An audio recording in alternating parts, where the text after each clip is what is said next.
Hi everyone. So as I promised कि IPCC पे एक जो इसकी जो सिक्स्थ रिपोर्ट है, सिक्स रिपोर्ट की जो फर्स्ट पार्ट है वो रिलीज़ हो जाएगा, तो हम इस पे वीडियो बनाएंगे। So let's see. सबसे पहले स्टैटिक इसका देख लो करंट से पहले कि क्या स्टैटिक है। इंटर गवर्नमेंटल पैनल है on climate change and UN की बॉडी है for assessing the science related to climate change.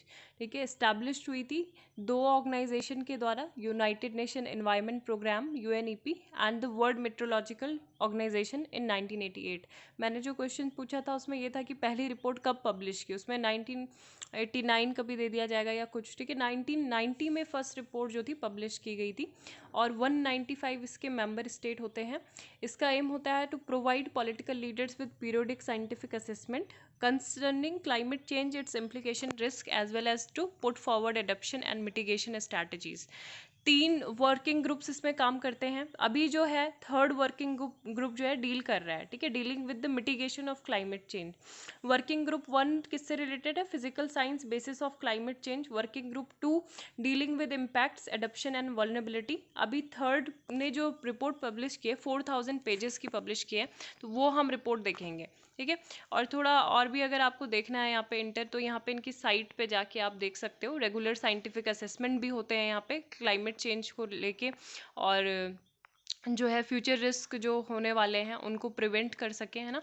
तो रिलीजेज ऑन क्लाइमेट चेंज, और इंडिया के लिए मैसेज है कि यहाँ पे जो है एक्सट्रीम वेदर इवेंट हो सकते हैं। ठीक है, तो वो सब भी हम देखेंगे इससे पहले। और अगर आपको यहाँ पे जैसे अगर जाके देखना है इसके बारे में, stabilising the climate will require strong rapid and sustained reduction in greenhouse gas emissions and reaching net zero CO2 emissions. ठीक है, कार्बन ऑक्सीजन जो है ऑक्साइड, उसका जो इमिशन है वो कम होना चाहिए। वर्किंग ग्रुप के जो वन है को चेयर पनामो झाई, इन्होंने अपनी इस रिपोर्ट में कहा है। इसके अलावा अगर ये जो CSIRO है, तो इन्होंने ये बोला है कि ऑस्ट्रेलिया ने ऑलरेडी हीट है, क्लाइमेट चेंज वो फेस की है। ग्लोबल वार्मिंग में increase frequency and intensity of some extremes. ठीक है, तो IPCC author explain what the report says about Australia climate. यहाँ पे हम इंडिया के क्लाइमेट के बारे में भी देखेंगे अभी। ठीक है, तो सब ने अपने अपने मतलब दिए हुए हैं कि क्या है। अभी हमारी साइड से आई थिंक कोई ट्वीट नहीं आया है ना, तो देख लेंगे अभी पहले। यहाँ पे आप ये देख सकते हो। ठीक है, स्टैब्लिश्ड बॉडी है 1988 में, और जेनेवा स्विट्ज़रलैंड में इसका हेड क्वार्टर है। ठीक है, जेनेवा जेनेवा स्विट्ज़रलैंड में। पेरेंट ऑर्गेनाइजेशन और जो जो फाउंडिंग ऑर्गेनाइजेशन है UNEP, और क्या है, वर्ल्ड मेट्रोलॉजिकल ऑर्गेनाइजेशन। ये इसका लोगो है 1988। ठीक है, 33 ईयर्स अगो। बार बार मतलब इसलिए बोल रही हूँ ताकि ये याद हो जाए, कोई गलत ना करे। 2007 में नोबेल पीस प्राइज़ भी अर्न किया था, 2007 में नोबेल पीस प्राइज़। इसके अलावा IPCC reports plays a critical role in United Nation framework convention on climate change. हमने पढ़ा था कि इसका कितना ज़्यादा कंट्रीब्यूशन होता है, कि सारी चीज़ें, चाहे वो क्योटो प्रोटोकॉल को रिप्लेस करके पेरिस एग्रीमेंट हो, या फिर United Nation framework convention on climate change हो, है ना। तो ये सारे जो थे इन रिपोर्ट्स के बाद ही ये इस्टेब्लिश हुए थे। ठीक है, तो यहाँ पे कुछ ओरिजिन और एम यही सब दिया हुआ है इसका, क्या किस तरीके से इसका जो ऑर्गेनाइजेशन स्ट्रक्चर है वो है। IPCC असेसमेंट रिपोर्ट, ठीक है, देखो ये लिखा हुआ है ना। फर्स्ट रिपोर्ट जो थी 1990 में, फिर सप्लीमेंट्री रिपोर्ट एक हुई, सेकंड जो थी 1995 में आई, थर्ड 2001, 2007, फिफ्थ 2014, और सिक्स्थ जो पूरी पूरी जो कंपाइलेशन हमको मिल जाएगा वो 2022 तक मिल जाएगा। ठीक है, तो ये कुछ इंपॉर्टेंट फैक्ट्स हैं। अब पहले ये देख लेते हैं कि IPCC इंडिया, ठीक है, इंडिया के बारे में मतलब यहाँ पे क्या कहा है। ठीक है, तो ये देख लेते हैं एक बार। Need to agree on net zero emission. India largest emitter है वर्ल्ड में, थर्ड। ठीक है, थर्ड लार्जेस्ट इमिटर है हम वर्ल्ड में, and has been holding out against the target, arguing that it was already doing much more than it was required to do, and then in any further burden would jeopardise it efforts to pull its million out of poverty. तो main चीज़ें ये बोली जा रही हैं। और जो 1.5 degree warning है was likely even before 2040। Inter governmental panel ने बोला है कि हमको जो है काफ़ी ज़्यादा इमीडिएट कट करने होंगे global green house gases emission में, और इंडिया में जो है नेट ज़ीरो का जो टारगेट है ना, उस पर मतलब एग्री होना होगा, deadline by which it should be able to bring down it emissions end. और अब मतलब जो पहले पूरा एक्सप्लेन सेक्शन में है हम उसे डिस्कस कर लेते हैं, वहाँ पे पूरे अच्छे तरीके से लिखा गया है, ठीक है। तो ये है मोर इंटेंस एंड फ्रिक्वेंट, ठीक है, clearest picture of climate latest IPCC report with flagging the same concern as previous one. Concern देखो सेम है, लेकिन यहाँ पे डेटा जो है बहुत ज़्यादा स्ट्रॉन्ग है, और उसी डेटा के बेसिस पे बहुत ज़्यादा साइंटिस्ट जो हैं बहुत कॉन्फिडेंट हैं। एंड ये भी बोला है कि पहले तो मतलब ये बोला गया था कि जो ह्यूमन का इंटरफेरेंस है क्लाइमेट चेंज में, तो वो लाइकली या फिर मोस्ट लाइकली है ना, behind the rising temperature human activities. लेकिन अभी ये बोला गया है कि the rise in global temperature was a direct result of human activities. तो मेन इसमें ये क्लियरर पिक्चर दिखाई गई है, and the 1.5 degree centigrade warming closer. तो ये है आने वाले टाइम में अगर हम इन सारे कंसर्न को एड्रेस नहीं करें सिंसियरली, तो क्या हो सकते हैं, और ज़्यादा intense and frequent heat waves देखने को मिल सकते हैं, जैसे चाहे कनाडा में हीट वेव, वो कैलिफोर्निया में फॉरेस्ट फायर, टर्की में, और हमारे उत्तराखंड में जो एवलांचेस देखने को मिल रहे हैं, लैंडस्लाइड्स, है ना। तो ये सब जो है ये सारे एक्सट्रीम इवेंट्स हो सकते हैं, rainfall, dangerous rise in sea levels, prolonged droughts, melting glaciers. So there is little in the latest report of the Intergovernmental Panel on Climate Change that has not flagged earlier।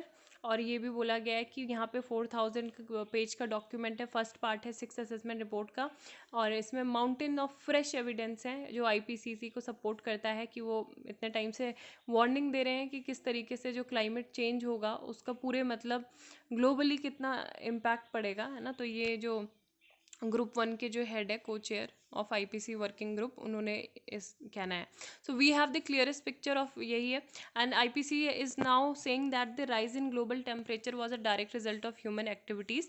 और मतलब अब कोई ये है कि ह्यूमन एक्टिविटीज़ की वजह से ही ये हो रहा है, तो उन्हीं की उनको ह्यूमन एक्टिविटीज़ को ही मतलब हम क्या कर सकते हैं, उसमें रिडक्शन कर सकते हैं, उन्हीं के कॉन्ट्रीब्यूशन से हम इसको मिटिगेट कर सकते हैं। Too extreme to comment the crux of the report is not in the headline statement that mostly contain the averaged or mean values of prediction ranges। The real worry lies in the extremities of those predictions, ठीक है। अब ये बोला गया है यहाँ पे कि जो हेडलाइन स्टेटमेंट में ये बोला गया है लेटेस्ट रिपोर्ट में, 2 degree centigrade warning is likely to get exceeded by the end of this century, है ना। मतलब ये और ज़्यादा एक्सीड करेगा जो ये जो टेम्परेचर है इस सेंचुरी के लास्ट में, अगर हमने क्या नहीं लिए, इमीडिएट और deep reduction greenhouse emission के मेजर इनिशिएट नहीं किए इमीडिएटली। तो ये हो सकता है, and this is important because the worst impacts of climate change are projected to get manifested in extreme event, ठीक है। तो बहुत सारे जो कुछ क्लाइमेट चेंज के इवेंट होंगे वो एक्सट्रीम इवेंट में कन्वर्ट हो सकते हैं, rainfall, drought, heat wave, cyclones, and frequency of जो इस तरीके के इवेंट होंगे उनकी फ्रिक्वेंसी बहुत शार्पली राइज करेगी। और अगर टेम्परेचर में इंक्रीज़ होता है, रेनफॉल में इंक्रीज़ होता है, या फिर जो दूसरे फैक्टर है ग्लेशियर मेल्ट होता है, ठीक है, तो ये सब इसमें रिपोर्ट में मेंशन किए गए हैं, और ये एवरेज रहेंगे। लेकिन एवरेज क्या है, often mask the extremes in a 2 degree centigrade warmer world, for example not every day would be a 2 degree centigrade warmer than pre industrial time. तो ये बोला गया है कि कभी तो मतलब ये है कि लोकल लेवल्स पे ये डिफरेंट रहेगा, कभी कभी क्या होगा 6 डिग्री सेंटीग्रेड भी रह सकता है, to 8 degree centigrade and 10 degree centigrade. तो ऐसा नहीं है कि ये अचानक से होगा, मतलब ये ग्रेजुअली धीमे धीमे ये प्रोसेस हो रही है अभी हमारे साथ में, ठीक है। Similarly is the story with rainfall और sea level rise, other changes that are predicted for the future. ये बोला है कि ये जो एक्सट्रीम है उसके बारे में मतलब बहुत ज़्यादा वरीड है, और लेकिन जो एक्सट्रीम होता है वो अगर हमने एक्सट्रीम इवेंट के बारे में आपको पहले ही जानकारी दे दी है कि ऐसी चीज़ें होने वाली हैं, तो ये इसके लिए क्या होना चाहिए, आप और ज़्यादा कंपेल होंगी, जो भी सरकारें हैं, गवर्नमेंट है, कि वो इनिशिएट करें एम्बिशियस क्लाइमेट एक्शंस, है ना, मीटिंग करें और सबमिट करें और उनको एग्जीक्यूट भी करें। तो ये उसके लिए मतलब एक बेनिफिट है। सो ये भी बोला गया है कि इम्पैक्ट्स ऑलरेडी बीइंग फेल्ट, है ना, इम्पैक्ट्स तो देखने को मिल रहे हैं हमें ग्लोबल वार्मिंग के, we will see a greater changes in the climate. अगर every additional half degree of warming will cause increase in the intensity and frequency of hot extreme, है ना। और साथ में ये है कि इनका जो इम्पैक्ट पड़ेगा वो एग्रीकल्चर एक्टिविटीज़, ह्यूमन हेल्थ, सब पे पड़ेगा। और जो एक्सट्रीम डेली रेनफॉल इवेंट्स है वो 7% से राइज करेंगे, ठीक है, each additional degree Celsius for global warming. So ये क्रूशल इशू है बहुत, जो गवर्नमेंट को कन्फ्रंट कर रहा है, whether any visible and tangible result of emission cuts are possible in the near term.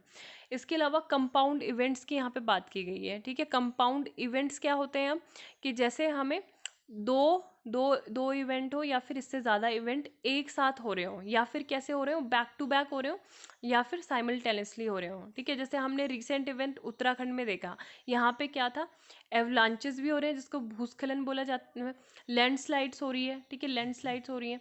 और साथ में क्या हो रहा है, मतलब बैक टू बैक भी हो रहे थे और जगह जगह पे हो रहे थे ये सारे, है ना, लैंडस्लाइड और हैवी रेनफॉल और स्नो एवलांचेस, तो ये सब हो रहे थे। फिर फ्लडिंग भी देखने को मिल रही थी, तो इसको कंपाउंड इवेंट बोला जाता है, ठीक है।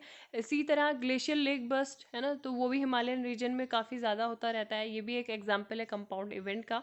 एंड हैवी रेनफॉल होती है, फ्लडिंग होती है, तो ये सेवरल टाइम, मतलब ये बहुत ज़्यादा डेडलियर होते हैं अगर कंपाउंड इवेंट हो गए एक एक टाइम पे, या फिर बैक टू बैक अगर इवेंट हो रहे हैं। तो हमारी कंट्री का तो आप सब कुछ सोचो ना, फाइनेंस से रिलेटेड हमारी जो पूरी एनडीआरएफ की टीम है, ये तो हम बस अपनी कंट्री की बात कर रहे हैं। ग्लोबली मतलब क्या होगा कि जो सारे कोस्टल एरियाज़ हैं वो तो सब वैसे ही उनका सफाया हो जाएगा, है ना। और भी बहुत सारी चीज़ें हैं, एग्रीकल्चर एक्टिविटीज़, है ना, वो प्रॉपर नहीं कर पाएंगे। तो ये सारी चीज़ें, पूरा जो हमारा बजट है इन सारी एक्टिविटीज़ पे ही लगेगा, अपने जो बाकी के डेवलपमेंट और बाकी सारी एक्टिविटीज़ हैं वो हम कुछ नहीं कर पाएंगे। तो ये सब इसके कैस्केडिंग इफेक्ट होते हैं। And if occurring together they feed into each other, aggravating each other's impacts. If occurring one after the other, they give little time for communities to recover, है ना। जब तक लोगों को evacuate करेंगे एक जगह से दूसरी जगह, तब तक दूसरी जगह में कुछ और उनको फेस कर लिया, तो ये बहुत कम समय में, मतलब बहुत ज़्यादा वल्नरेबल सिचुएशन भी हो जाएगी। So with higher global warming in particular, concurrent heat waves and droughts are likely to become more frequent. मतलब अभी तो ये हमें साइमल्टेनियसली जो कंपाउंड इवेंट है वो देखने को मिल रहे हैं, लेकिन आने वाले फ्यूचर में हमको क्या देखने को मिल सकते हैं, एक साथ हीट वेव्स एंड ड्रॉट्स, जो अभी ज़्यादातर थोड़ा थोड़ा वहाँ पे कनाडा जैसी जगहों में देखने को मिल रहा है ना, एक्सट्रीम हीट वेव्स वहाँ पे हैं। तो ये है। और यहाँ पे ये कहना है कि Xinjiang in central China's Hainan province, ठीक है, ये है। If IPCC report, the IPCC report says warning is already accelerating sea level rise, shrinking ice and worsening extreme events. तो हमको इसको देखना होगा, गवर्नमेंट क्या कर सकती है, इसको रिपोर्ट को एसेस कर सकती है, फिर अकॉर्डिंग जो इनिशिएटिव है वो इनिशिएट कर सकती हैं, इम्प्लीमेंट कर सकती हैं उनको, ठीक है। तो thank you, have a nice day.